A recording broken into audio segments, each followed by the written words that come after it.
వస్తుంది, రికగ్నేషన్, గుర్తింపు. ఎస్ఆర్లో బయట నేను ఉంటే మా సార్కి అమ్మ నాన్నకు వాళ్ళ కూతురు కోడలని తప్ప ఎవరు తెలియదు అని చెప్పింది ఎస్ఆర్లో.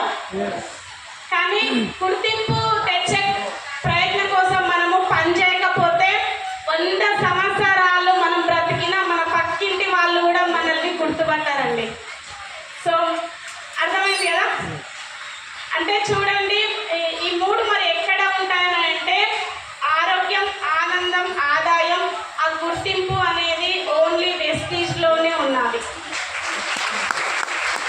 సో 1,00,000 రూపాయలు పెట్టి ఒక ఫోన్ కొనుక్కున్నా కానీ ఛార్జింగ్ మాత్రం అవసరమే సార్. కోటి రూపాయలు పెట్టి వెహికల్ తీసుకున్నా కానీ ఫ్యూయల్ అనేది అవసరం. కానీ రోజు మనం మీటింగ్కి వస్తున్నాం కానీ బయట ప్లాన్లు చేస్తున్నాము, ఎన్నో నెగిటివ్స్ వస్తున్నవి. అక్కడికి మనం ఏమవుతున్నాం?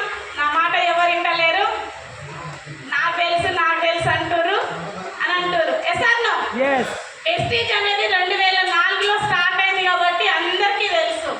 కానీ సక్సెస్ తెలుసా అండి?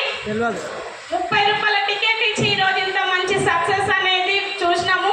ఇంకా గ్రేట్ లీడర్స్ కూడా మనకు వస్తున్నారు. ఇంకా పెద్ద సక్సెస్ని కూడా మనం చూస్తామన్నమాట.